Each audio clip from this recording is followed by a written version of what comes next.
Okay, good morning again, everyone. So we now like to move into the panel discussion. The panel discussion, the title for this, or the direction of the panel discussion, is looking at challenges and opportunities for Thai higher education towards regionalisation and internationalisation. There will be an opportunity for you to ask questions subsequent to the discussion. And we would invite you either to approach one of the microphones or fill out one of the green forms on your table, and the questions will be passed forward to the panel. So, as we've already been introduced, I'm very pleased to be joined by such a stellar panel of expertise in Thai higher education, but not just Thai higher education, as it relates to the international dimension.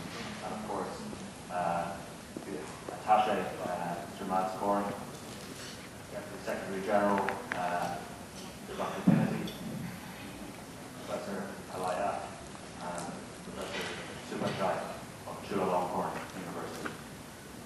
So, perhaps we can begin by asking, the road towards internationalisation of Thai higher education has begun. It's become in earnest, and we are already some way down the road. But how far have we come, and what have we accomplished today?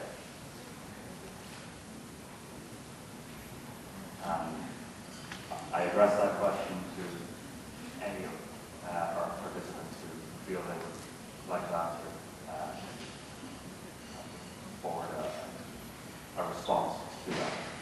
So how far have we come on the road of internationalisation of Thai higher education, and what have we accomplished today? Dr. Piniti.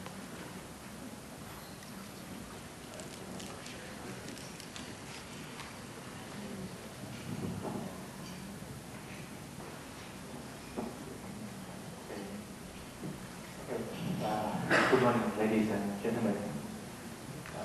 First of all, I would like to thank Darren for inviting me first to share my views and my experience on this issue. Actually, before addressing your question on internationalization, if you take a look at the topic or the panel discussion here, there are two terms. First one is regionalization and internationalization.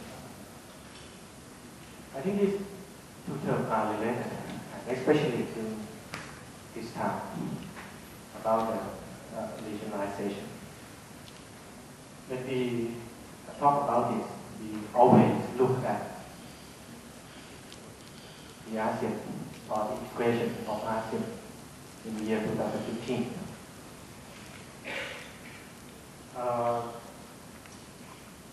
Under the ASEAN integration or the establishment of the ASEAN community in the year 2015, if you take a look at the ASEAN Charter, especially on the Article 1, which focus and mention on human resources development. So, the integration of ASEAN community places emphasis on human resources development. I think that means education, and to increase the competency of the people in this region by providing a quality education. And when we talk about this, under the ASEAN Charter, and if you look further to the ASEAN Charter on the Article 34, it also mentioned that in this ASEAN community, we will have English as a working language. And then come to the term of the internationalization. Of course, in Thailand, especially at the Higher Education Commission, we promote internationalization in all higher education institutions, universities, both public and private as well. And that's why I said, or I say this because I refer this to term called interconnected.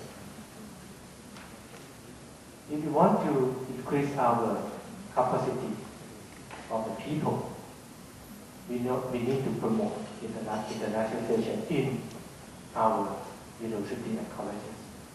Why? Because we would like to see our graduates, as Darren mentioned earlier this morning, to address the global society, to be able to work anywhere, not only in ASEAN context, but in some other regions as well. And as most of you are from universities, I'm sure that you are well aware that our graduates, they are not family to work somewhere else except Thailand. The burden can be the language barrier, especially in English. And I'm sure that all universities are trying at their best to try to increase English competency in your graduates. And to do this, I think that the internationalization has to be in your priority at all Thai universities. In the term of internationalization, it doesn't mean that you have only the international program offered at your university, but it means that you have to create an international environment in your institution or university. You need mobility of your students. You need to do both inbound and outbound mobility, as mentioned by Darren this morning. You need international activities like a conference, seminar be conducted at your university. You want to see more visiting professors from somewhere else outside Thailand to be with you at some time, with your academics and your students. And that's why Higher Education Commission tries to promote the mobility of students. We have so many programs that I also mentioned about the exchange program. We have a high hope that this program will bring the international environment to your university. From my past experience, that we have sponsored some of students from Thai universities to spend some time in ASEAN countries, in Indonesia, in Malaysia. We have found that at the beginning, it was so hard to convince students to be at one of the ASEAN universities for one semester, to learn and earn that credit and bring it back to their programs. But after 1 year passed, those students who joined the first batch for the exchange program, they act as a good ambassador. They come back, they tell the other students that, oh, you should join this program. And the reason behind that is that they found that the area that they studied at the other university, at first they thought that it can comparable to the program that they were studying in Thailand, how the quality of education there, when they come back they say, oh, they found something else. They network, they have friends that can be networked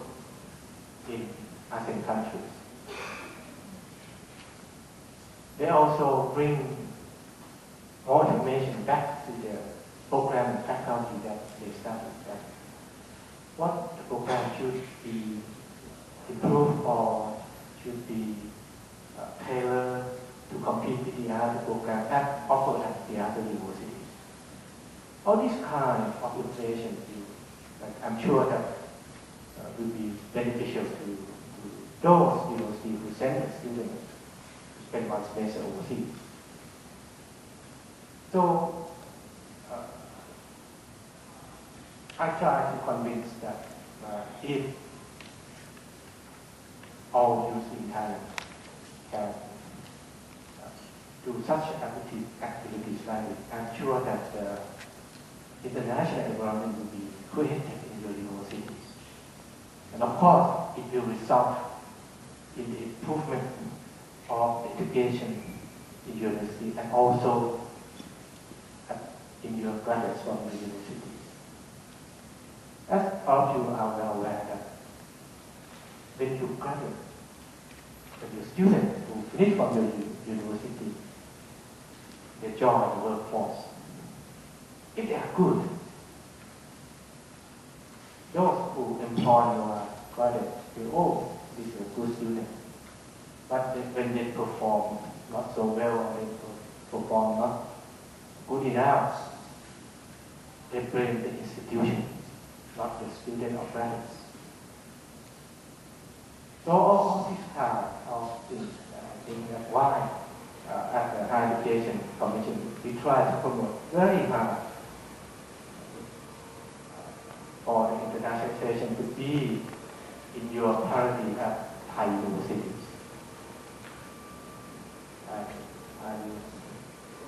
It's really a multitude of factors that inform the context of internationalization.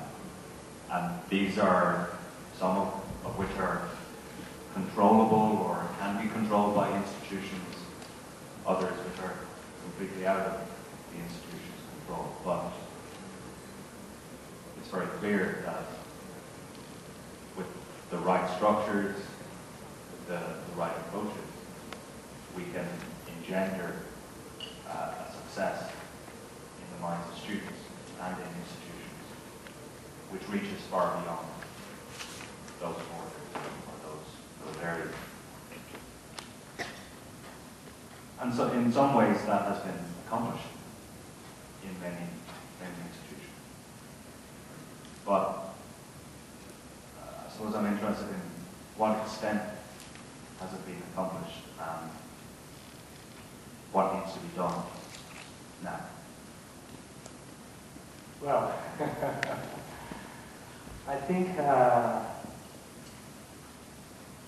Thai University, especially at the international bodies within Thai University, have to take a first move. You have to be proactive in initiating program or activities that I mentioned. Of course, the decision will be upon the UC administrator, especially with the president and vice president who are responsible for the support. So I think we have to convince our presidents, vice presidents, and also UC council have to place an emphasis on internationalization. Not only verbal support, but also to give support in terms of the seed money, the financial support. Because if you want to take any kind of initiative without financial support, it's very hard. Agreed, and funding is a perennial issue in the university sector and ways of accessing funds. Professor Kalaya, can I ask you to reflect on that very same question? We have many questions here on my list, so I'll try to brainstorm. Sure. At Chulalongkorn University, we define quite clearly what internationalization is for us. and we've come a long way in our attempt to accomplish our internationalization according to that definition. For Chulalongkorn University, internationalization means international quality. We emphasize that a lot, and perhaps that's the reason why I have been asked to look after academic affairs as well as international affairs, to do both at the same time, because we would like to raise our quality to the international level. And by raising the quality of the university to the international level, all that Dr. Piniti, the Deputy Secretary General, is saying holds true. That is, we must also have mobility, faculty and student mobility. We have international professors. We do all those things. But with the main objective in mind is to internationalize our education quality, what we offer at the university. I would like to say that now my concern when we talk about internationalization is that it tends to be exclusive. We want it to be inclusive. We don't want just only 2,000 students in the international program to be international. We want 40,000 students at the university to be at the international level. This is very difficult, and how? So that's the question, the problem that has to solve. When we talk about outbound students, only a handful of students can go to do the on exchange. How do we include? How do we make inclusive? That's a very big question. We are trying to do the inbound a lot more because inbound faculty members, inbound professors, and inbound students can internationalize our students as a whole. We at one time, Chulalongkorn University is very proud of having international programs, and we told everyone we already internationalized because we have international programs. But that's not the case anymore. The university councils are unhappy with that type of answer.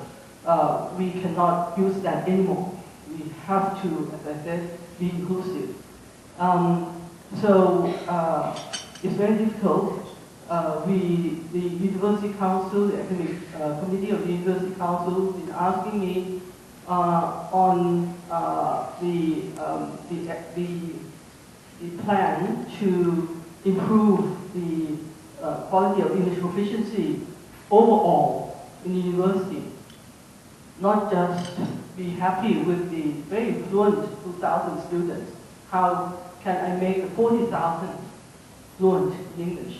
That's a very difficult question, problem indeed. It's very difficult the problem to solve. So that's more or less what we are trying to do right now. Another dimension is that for Chulalongkorn University, we know that we have to carry the flag of being a national university. So Thainess is very important. We have to keep our Thainess to lead the way, to keep the Thainess at Chulalongkorn University, but at the same time we have to be international. So it's a sort of dilemma that we have to try to solve. So this is what is happening in Chulalongkorn. It's very much a balancing act between internationalization and maintaining the core cultural aspects of a national university. Professor Kalaya, could I also ask you to reflect just very briefly on your experience with the cross-cultural distance learning program at Waseda University and the effect that this had on internationalizing your campus or providing an international experience for campus-based students? Yes, I'd like to promote that. If you have facilities at your university to have a classroom, two classrooms in one subject. We have been handing that out. And so it's a difficult process to match the timing. You have to have it's convenient from Thailand, where it's not so convenient in Japan. So that's the difficult part. But it means that we have the two classrooms exactly at the same time by teleconferencing. Students enjoy that very much, and the class has been very successful. And we thought that we might have to end that, but no, new students do register and enjoy that very much. So I certainly would like to recommend that, but it's difficult, and the students have to be very fluent, otherwise they will not enjoy that at all, because you have to use English all the time, and you have to do all your assignments in English. So you need close cooperation between the two professors. One at the foreign university and one at your university. They have to be good friends, and they really must prepare the classes together so that it will be, because there is a unity in the two classes. You have to work together. So I certainly I like that recommendation, but I'm afraid even at Chula we only have one class, one subject. We should do more, but well, perhaps I have to encourage more professors to do that. But we would like to do with Europe, for example, and it's very difficult, considering the timing. Yes. But it would be very good if you can do with Europe in some European universities. Okay, I certainly accept what you're saying, that there are difficulties involved, and while the technology might be simple, establishing that relationship is a very important first step, and then putting in place a process to facilitate that and its continued development is also a challenge. Professor Supachai, could I ask you just to give an overview of your thoughts on the development of internationalization in higher education and the potential for the future?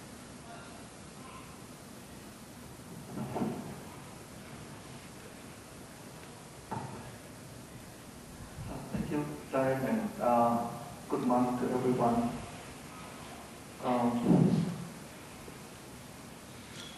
The first thing I would like to say is that I remember that there was a saying that where you stand depends on where you sit and how long you sit there. I begin with this word because now 3 years and 2 months I have been serving as a dean at the Faculty of Political Science, Chulalongkorn University. So I can also reflect on another end. On this end, at Chulalongkorn University, actually we have quite a good student compared to other universities. There, especially the undergraduate students, their English is actually their English may be better than the master degree students. So we have quite a good student. We also have quite qualified lecturer. We have a good support at the university level. But when you would like to push forward the internationalization policy, the professors come to me, and the question that they ask is actually about exclusive and inclusive. And actually they don't care what the university council says. They want to argue. They come to me and they want to argue that why do we need to do this? We want to be, we want to serve the mass, or we want to serve the elite. And actually not easy to get the answer. If we want to make it exclusive, like Ajahn Kalaya just mentioned, that is a way to go, and it will not be that difficult. But when you want it to be inclusive, it's another story.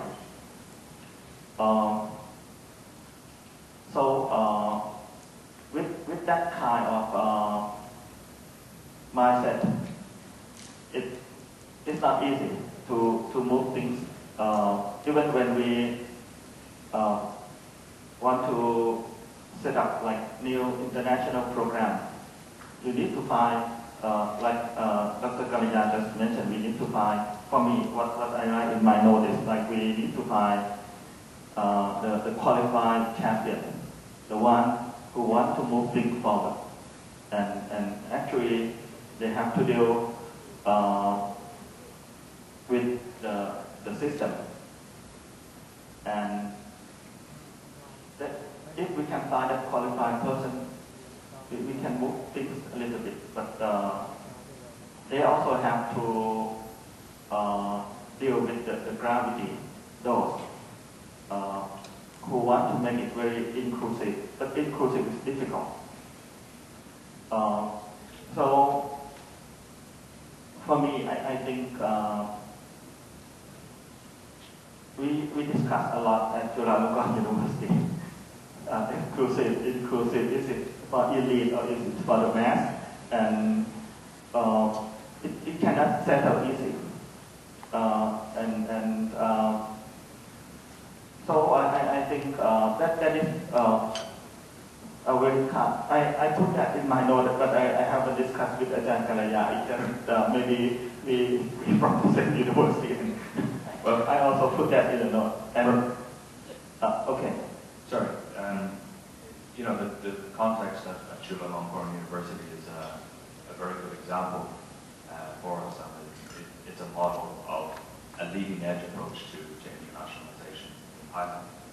Perhaps, though, as former AUN SEAMEO RIHED director, executive director, could you reflect on the changes that you've seen in Thailand over the last decades, and also what the potential is for the future? You know, as I begin now, I'm a dean, and when I was at SEAMEO RIHED and at the AUN, what we try to do best is to create we work with OHEC to try to create policy infrastructure to help promote internationalization. That I think OHEC can have been doing that, and maybe OHEC know what they have to do more, like Piniti just mentioned. But even all the right policy infrastructure, you also need a champion. If it is Malaysia, it's a different story, because Malaysia is very centralized. If it's Singapore, maybe this is a different story. But in Thailand, especially at the university like Chulalongkorn University, you cannot be very directive. You have to find one who wants to do it. So when I link all this together, I think actually my own viewpoint is that you cannot get all the birds in the air with one arrow. You cannot get access quality sometimes at the same time. So you may need to put priority, like if you put priority on this special group of students in terms of internationalization, then for another group you can add to them another thing, but you should not treat them the same in every aspect. So with that frame of mind, I think if we think like that, then further we can move along much better. Like even at RIHED, if RIHED would like to make everyone internationalized, it will not be easy. And do you like to see that? Because if you look at the university in the world, like if you look at in Japan, like University of Tokyo, how many students are international students? Do they want to increase them to 50%? Or they think that 5%, 10% that is enough? I think we have to look at that. But one thing that I would like to add more is that for me, international program is a key to internationalization. Yesterday, there was a professor from RSE come to see me, and he wanted to promote cooperation between actually our faculty and RSE. After discussing with him, I said that maybe I will connect him to another faculty, because at our faculty, we do not yet have a bachelor international program at the bachelor degree level, and but at the Faculty of Commerce they have it already. When they have it, exchange of students, exchange of staff, the collaborative research can be very easy. At our own faculty, we have draft the curriculum already, almost 1 year and a half, but we are still discussing that we need it or not. Someone come and say that why do we have to teach this kind of stuff? Because our content is not like if Piniti is from science, the content of like science, biology, chemistry, physics is quite international. But the content of like Thai politics is not international. I don't think that anyone can understand what's going on in Thailand now. We don't know what will happen tomorrow. So the Thai politics is very unique, and I don't think that those from other countries want to learn about Thai politics, political parties, and all that. And why do we have to teach that in English? So the professor come to me and discuss all these aspects. So I have to sit back and try to deal with them. And so that's why I told them that go to Faculty of Commerce and we can see this thing happen much easier. So one thing is that if we can have international program, you can see so many things moving around this international program. That's the key thing. But to have international program, what we may need more is the concept, the clear philosophy of what we would like to do. Well, and it, yeah. On the point of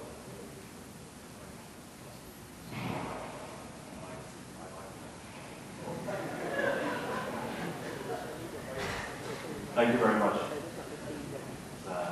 Technology is sometimes easy, but not always. On the topic of Thai politics, I'm going to stay well away from that. I would be very much interested in learning more about it, but I'm not sure I'd ever feel qualified to talk about it. So I won't. But the other point you made about the essence of compromise in achieving ambitious plans in internationalization, the essence of doing it in a staged process, and not trying to do too much too soon. I think it's a very important point that internationalization or mobility is perhaps not for everyone.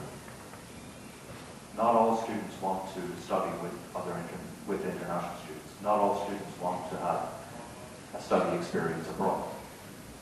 But perhaps if we can provide the opportunity and ensure that students have the opportunity, should they so wish, then that is our stated aim. But thank you very much for those very insightful comments. Mads, would you like to reflect on the European context and how Europe is working with Thailand in furthering the internationalisation of its education? Yes, good morning. You have seen my picture and you see that I'm Attaché for Cooperation. My special area of coverage is, surprise, higher education and sciences, and I also work with renewable energy. I am pleased to be here, and I think that I would like to make reference, it has already been made by our ambassador this morning, to our long-standing cooperation with Thailand. And the many modes of which we have been working with Thailand. So what I want to speak to you about is what EU has been doing, and maybe also some achievements that can be seen from that, and how we in the future may be able to support or work together. If support means funding, then work together means much more than funding. And I think it becomes more and more important that we work through networks of our member states. There are 4 member states that are quite big in education collaboration.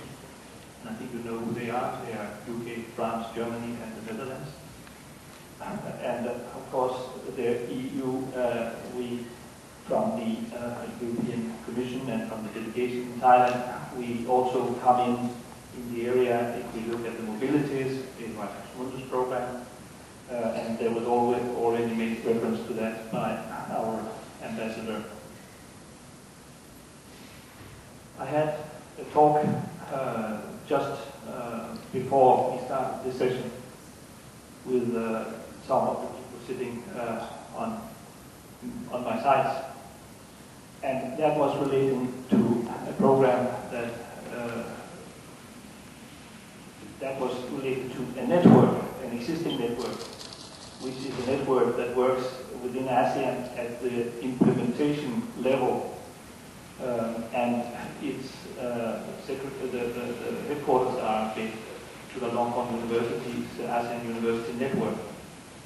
And our talk was that the AUN, and of course we know that AUN is a membership-based network, but the AUN has over the years been picking up, the group of members has expanded, and we see also that the AUN is engaged in larger cooperation projects with SEAMEO, with AQUA, that are the policy and implementing agencies at the regional level, which are not membership-based but ASEAN-based. And we see that substantial momentum has emerged in through AUN, and AUN is active at many levels. I'm taking this as an example because if we go back in time, I think in about 2002, 2003, and it ended in 2006, there was a funding that came through the European Commission, which was for a big collaboration project, which was called the AUN, the ASEAN University Network Program, which added a dimension. And when I talked with the 2 people on my side, who have both been involved in this at different levels, and I also make reference, of course, to Dr. Supachai, who also was, well, he was one of the key persons in the activity at that time. There was a recognition, it didn't come from me, but the recognition was that through international collaboration, the AUN network has been strengthened in its outward going actions. Of course, we are all aware of the special position AUN has taken in quality assurance, the quality assurance manual, which is now being used also as a reference, an important ASEAN reference, beyond the AUN network itself. So what I try to illustrate is that collaboration, international collaboration, I think this is a success story in the sense that we can see a significant impact, and some of that would be possible to relate to our collaboration and substantial funding that happened over a limited number of years. But of course, first of all, it's the people that have been managing and the leaders and the executive directors that have succeeded each other, with the Dr. Nantana Bayasinghe being the executive director at this moment. And I would mention this as one example, but otherwise I would go back to the question about